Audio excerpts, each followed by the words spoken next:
All right, so yesterday we talked about transformers, and not the cool kind that, you know, more than meet the eye, but the electrical type. And today we're going to move on to, well, I'm going to call them diodes. Diodes, and why it's black, I don't know. There, now it's blue. Diodes. All right, so that's my main thing. Let's talk about some terms. Terms. So terms. Number one, well, what is a diode?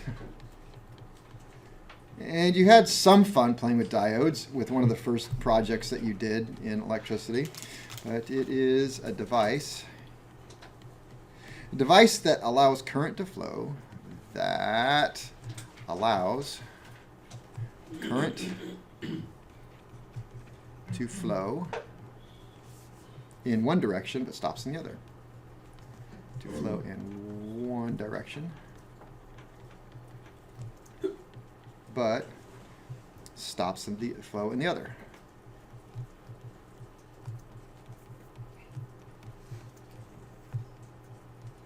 And even that's not a real accurate statement, but it kind of gets us going. We could say it's like an electrical check valve. It is an electrical check valve. Check valve. What is a check valve? It's a one-way device. So we could have like a pipe that has something flowing in it, and you have a flapper valve with a little something that keeps it from moving, and the flapper valve will let water flow this way, but if water should try and flow this way, the flapper valve swings down, closes up tight, nothing flows. So can't have it flowing that way. So it's only going to allow flow in one way. So it's like an electrical check valve. I used this term already, solid state. So something is solid state. It's a device in which solid material is used to control electric currents. So device in which solid material is used to control electrical currents.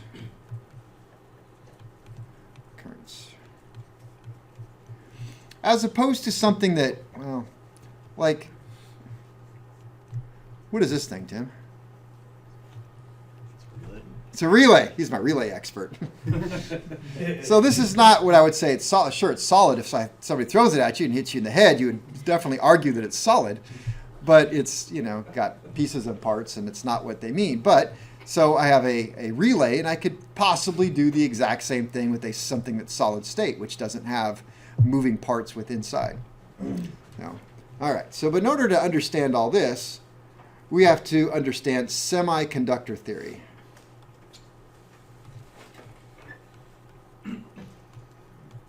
Semiconductor theory. And the best way to explain semiconductor theory is with a little movie, which we will watch, which means I have to pause the recording.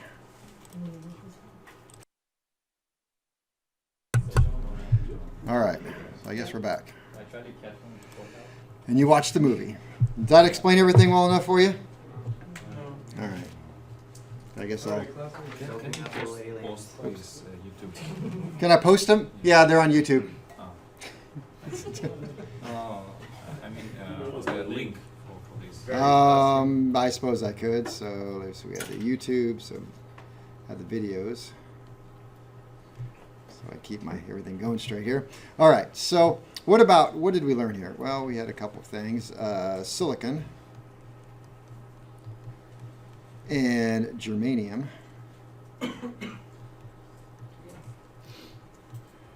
That's Michael Jackson's younger brother, older brother. Are principal semiconductor material. Material. All right, and then we learned that semiconductors have how many electrons in the valence shell? 4. Okay, 4 electrons in the valence shell. What's the valence shell again? The farthest shell from the nuclear. Okay, the outermost shell. And so, what was the formula for finding how many you can have? 2n. So the formula was 2n squared. So what is the second ring? How many could have it? So it's 2n squared. So that is, what is the second shell? That's 2 times 2 squared equals, so I have 8. And then we said anything that has more or less than half is a conductor. More than half. I think less, because you got to have some free ones floating. So you had 1, that's a good thing, right? So anything in less than half was a conductor. Anything with more than half was insulator. And a semiconductor happens to have, in this case, 4, which is exactly half. So that's why it's, well, semi. So conduct, semi. All right. So silicon has 14 electrons. Actually, But interesting enough, the way it works out is silicon, according to this, has 14 electrons, which is 2, 8, and 4 out at the outermost. But so you could have how many at the third shell? 18. Sure about that? 2, 4, 7, 7. Okay. And germanium. I think it's a type of flower. My wife plants geraniums in the front yard. Has 32 electrons. At 2, 8, 18, and 4. All right, so these two atoms, the silicon and germanium, form bonds easily and do not easily move one atom from another. Do you want to write all this? Want me to write it for you? Why not? These two atoms form bonds easily. What does that mean? It forms bonds easily. What's the bond? Covalent bond. Okay, so yeah, covalent bond, but what are we talking about? With itself and others. Say that again? With itself and others. With its, so it wants to, it attaches well to its neighboring friends, to its other atoms just like it. So it doesn't have atoms that are just free to float around and go off doing their own thing, which is what a conductor does. So these two atoms form bonds easily and do not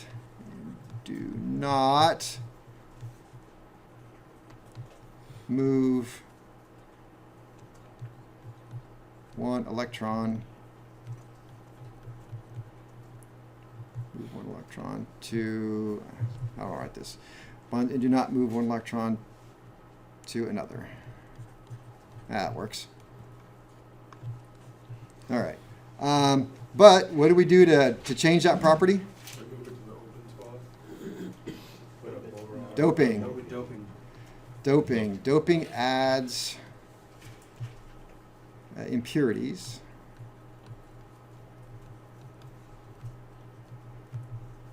to the semiconductor material. Did anybody catch the bicycling joke? Yes. Yeah. Okay. Was that Lance Armstrong? Yeah. But he won how many times in a row? Like 18? 13. 17? 13. I was Was it close. really taking him enhancement drugs? Yeah, immediately. Doping adds impurities to the what? To the semiconductor material.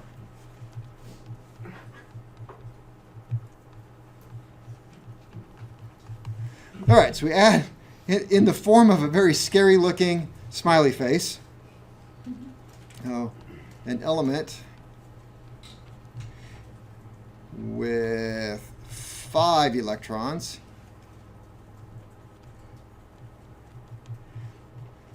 is added to one side to create an extra. Is added. An element with 5 electrons is added to create an extra electron.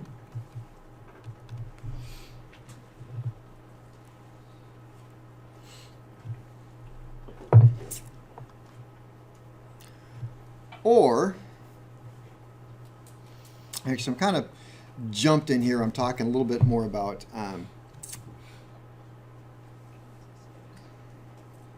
transistors. I don't know if I want to go there yet. Oh, so we'll just kind of shorten that up. So to create an extra electron, yeah, we'll go with it. What the heck?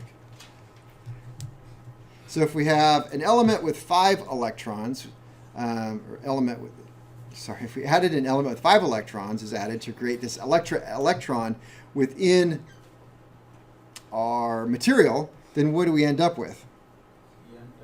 It's the N or the P? The N type. And how can we remember that?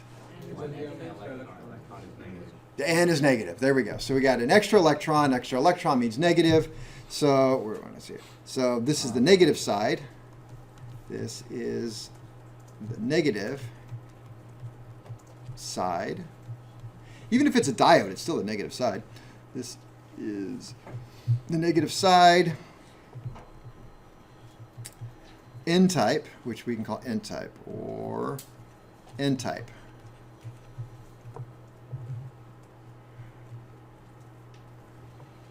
And you don't need to know this, but antimony for germanium or phosphorus or arsenic for silicon. If you're going to make one, just ask me, I'll tell you. And element with 3 electrons is added to the other side to make a hole.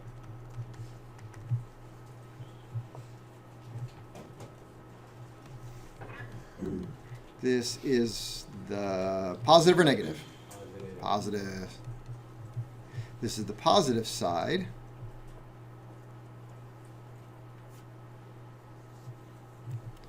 Or p-type.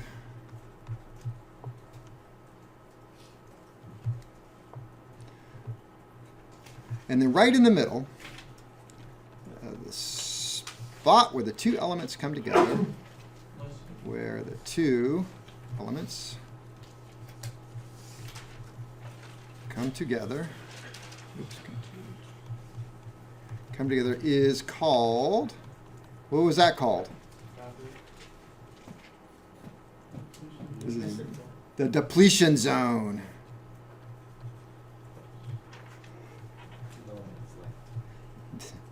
Depletion zone. All right, and in the depletion zone, we'll do this HI. Go out here, that one, and we'll say electrons flow in the N type toward the junction.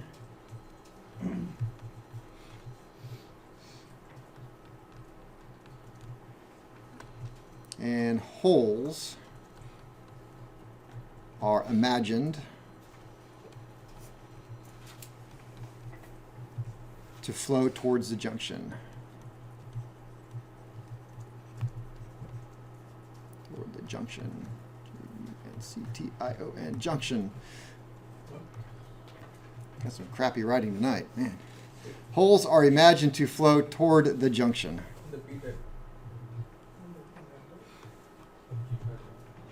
What? Did I mess up there? The p-type has holes. Oh, okay. So electrons flow in the N-type toward the junction, and, well, this I say p-type. I could have done a better job. In p-type, holes are imagined to flow towards the junction. But in reality, electrons flow from the junction outward. All right, so if we can kind of put this together maybe a little bit, just instead of talking about words and writing it out, we could maybe come up with some sort of diagram. Let's see how we do with this. All right, so, well, I guess we should call this p-type. since I made it red, and we should call this N-type, since I made it black. And so the N-type has got more or less electrons. Got more, okay? It's got more, and the P-type has less. And so it's sort of represented by holes over here. So it's got its holes. Let's see how I can do with this. We'll just put some of those in there. So those would be my holes in red. And we can come over here. Maybe we've got our extra electrons, which will be black.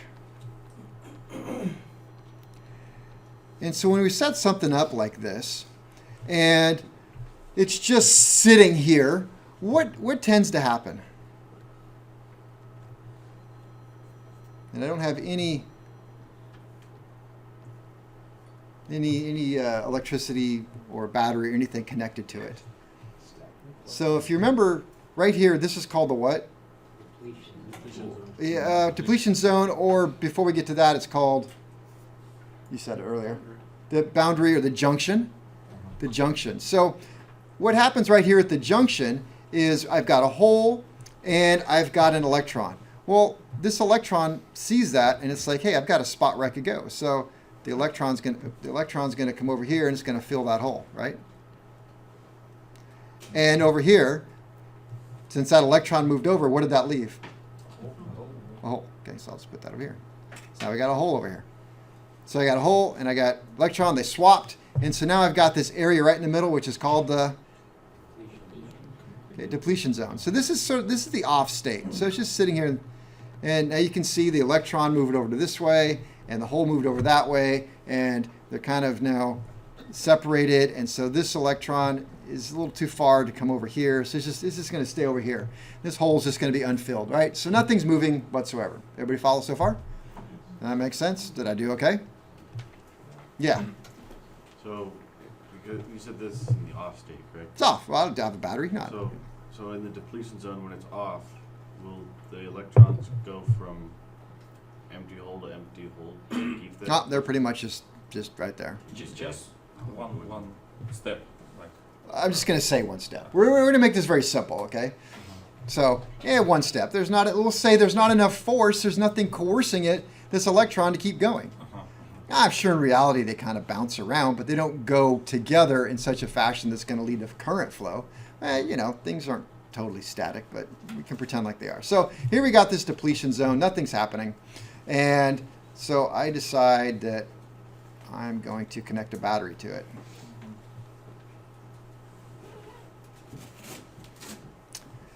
And let's see.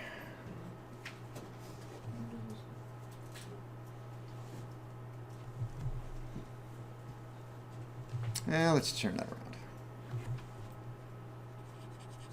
Start the other way.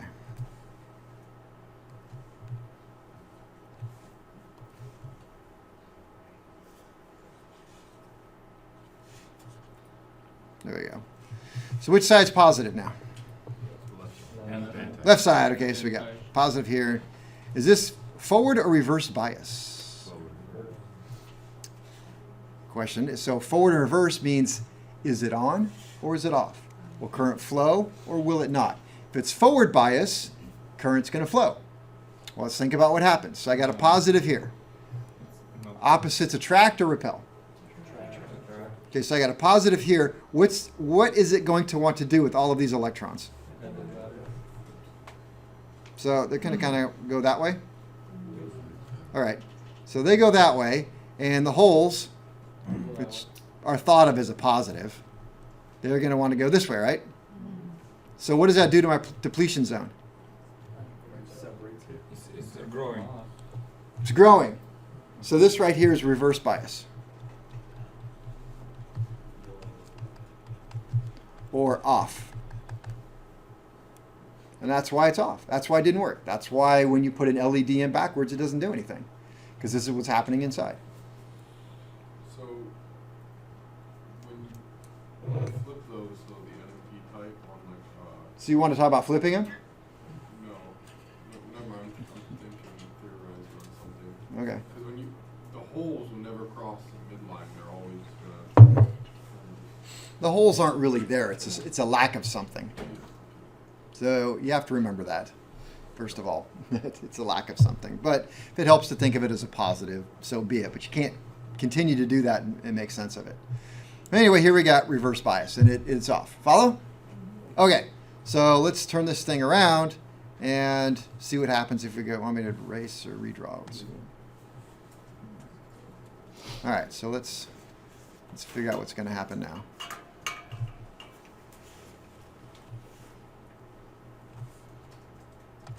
All right, so negative, positive, negative, positive. Now that becomes a positive.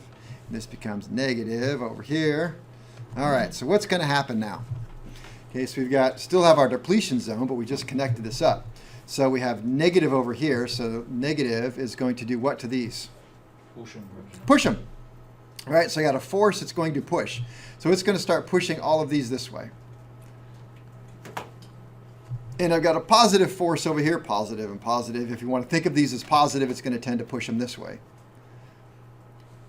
So all of these little holes are going to want to go that way. But what's going to happen, since we now have a force over here that wants to push all of these electrons want to go somewhere. And where are they going to go? They're going to find an empty spot. And so they're just going to move over one, move over here, and this hole is going to go that way. And it's the hard part to draw. If you want to think about it as the holes being stationary, fine. All the electrons are just going to then leapfrog into all of the little spaces that they have. I mean, if you want to think about it like that, I mean, that works for me. They're just going to keep going. They'll leapfrog into all of them. And that works, right? It's not accurate, but theory kind of holds up. So they're going to keep moving. And so as this thing is then forward bias. So now it's forward bias, B-I-A-S, which is on. You follow that? Okay, yeah. What happened when the battery is disconnected? Okay, so then we disconnect the battery. And it is also off. So I disconnect the battery. There we go. Battery's been disconnected. And what is going to happen in here, now that I make a mess out of everything, is that all of this leapfrogging action is going to come to an end. And since there's no force pushing the electrons to go anywhere, all you're going to be left with is electrons that are just going to start standing still. So now they're standing still. The holes are just going to stand still. And everything comes to a standstill. Because I just said standstill like 3 times. So. It's just like a mesh that. A what? Like a mesh. It doesn't. A mesh? Yeah, like it doesn't. Everything just get off of there, and you stuck with nothing, right? Mm-hmm. The electrons always remain there, right? Well, you can get new ones, I suppose, from the battery if you want to think about it that way. But then I turn it off, and so there's no more pressure pushing these electrons that way, and so we're left back with where we are. And this hole is going to kind of move over to here, to here, to here, and this electron is going to come back over to here, and here, and here, recreating the what zone? Depletion zone, and it's back off again. So again, in reverse bias, you draw everything to the outside. And so the depletion zone gets huge, and there's nothing there. And then put it in forward bias, and you push the electrons right through. You create a force that pushes them through.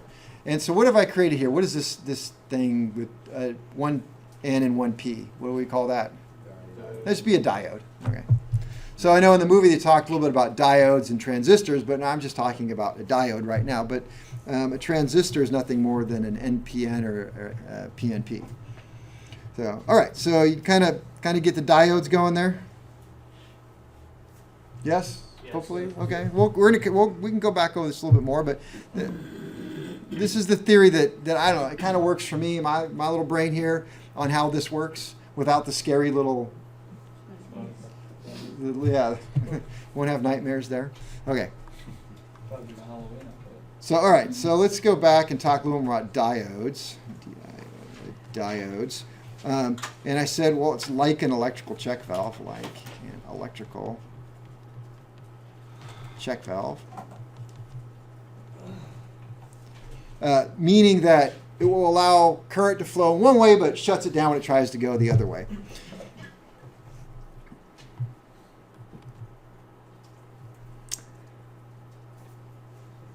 And let's think, what does a diode look like? Schematic for a diode. Actually, look at a diode. What does it really look like? Kind of looks like that, doesn't it? Schematically, it looks a little bit like that. So the actual diode is kind of shaped with a little arrow on the front, and schematically it's going to look like that with a little negative sign on it. So the funny thing about them is how you connect them. So is that forward or reverse bias? I heard forward or reverse. Is it on or off?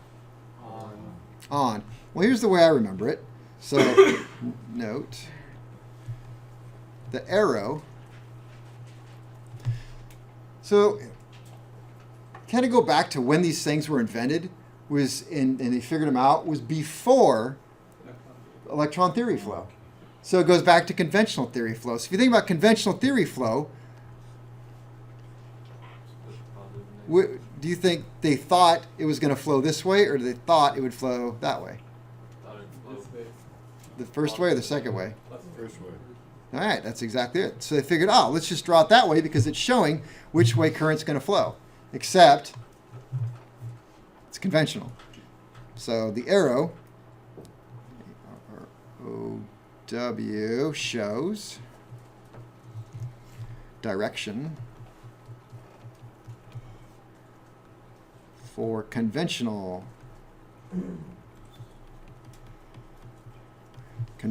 theory. And if you want, and it's got that little line right there, you could also think the negative mark,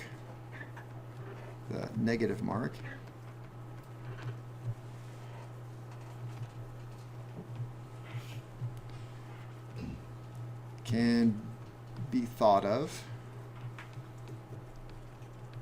as the negative side. So it tells you which way to put it. So this little negative thing right here has got to go the negative side, and the arrow shows the direction of current flow for conventional theory.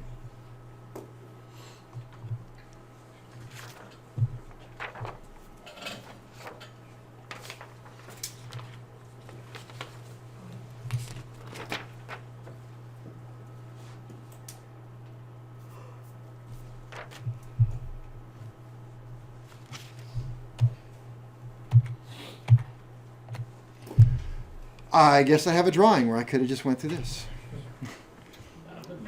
I don't know. I kind of like to draw it, so you can draw it too. If I can draw it, you can draw it. So this is just showing the exact same thing we talked about a little bit ago. In that, let me see if I can get my laser pointer back out here. All right. So so we have the positive connected to the p-type, good or bad?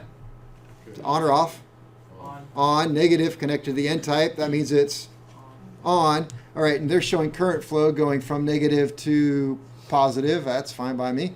So, all right, so the negative, we can say it has negative pressure here, which then repels the electrons. The electrons are going to be repelled across what zone?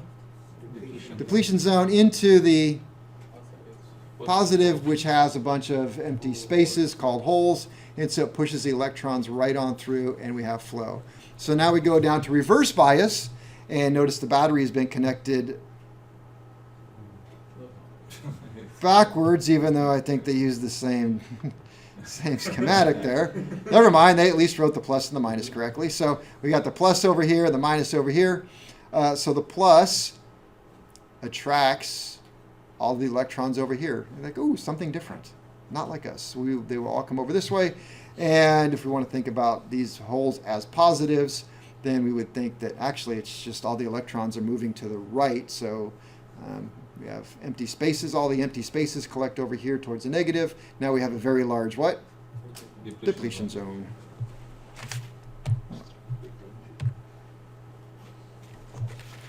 All right. Well, since Brett's leaving anyway, Yes, to go Booby. All right. All right, so we got that. Let me see. A little bit redundant. But you know what? Redundancy can be a good thing, right? So it can be repetitive. In a diode, current will only flow in how many directions? One direction. I'm not familiar with the band. Listen now. Ask any teenage girl.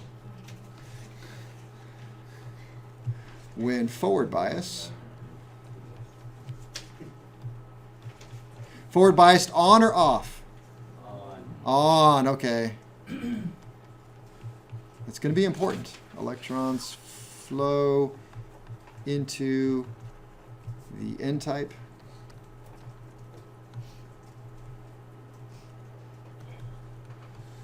Pass through. You're back quick. You didn't have to go real bad, did you? Pass through the junction and out the p-type.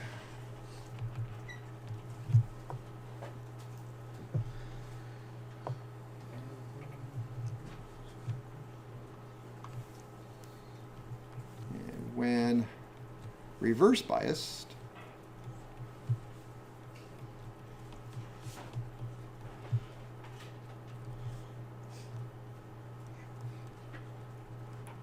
current does not flow. I have something else written down there, but I covered it with a diagram. I don't know what it says.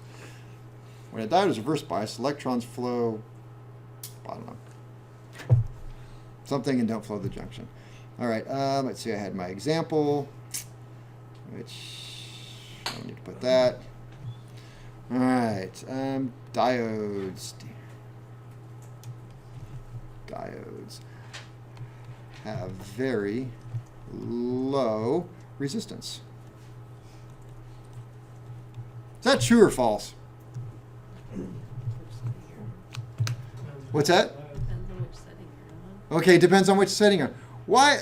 And I don't know if a lot of you answered the question, but I don't know if you thought much about it. So when you're using the Simpson meter, one of the things I had you do in one of the projects was, hey, measure the resistance of the diode using all three settings of the Simpson meter. And you got three different answers. Different outcomes each time, and you would applying a different voltage from the Simpson meter through the diode. Okay, so you're applying each time it's a different voltage. So if you apply a different voltage, it's going to react differently. So the more voltage you added, I would say is going to add less resistance, but it's not necessarily the way your Simpson meter worked. So on the Simpson meter, one setting it's got 9 volts, and another one it's got like 1.5. Another one I think it's like, it's two of the same, and one is a third. So that's the reason why you kept getting different resistance, because you're putting different voltages in it, which didn't make sense to the diode because you're changing the structure of the diode based on the voltage, which gives you a different reading. So you can't do that. But in reality, diodes do have very low resistance in one direction. And which direction is that? The forward bias. Wait a minute. Is that right? They pretty much have low, I don't love that I wrote this. Diodes have very low resistance in one direction, and what do they measure in the other one, though? Open or closed. Actually, have very low resistance in one direction, and get my thoughts together. What's the other direction? Reverse. Set. Reverse bias.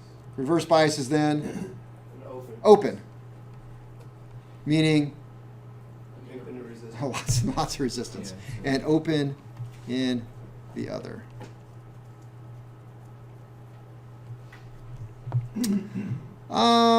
What happens if you add more voltage, though, in the reverse bias? Nothing. Oh, it'll manage to close itself. You got enough voltage to it, what's going to happen? It's gonna melt. Force. It melt, crossover. You put enough voltage to something, it'll arc across. All right, so be careful with that. If the diode can handle it, wouldn't the wire become part of the depletion zone? What?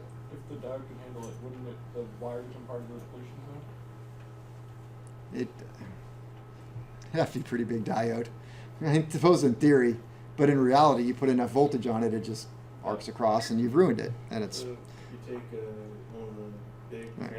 transfer lines, 60,000 volts, you put it across the diode, it's going to go across it. all right. One more point, and then I guess we can go and break. However, the indicated resistance with an ohm meter, is dependent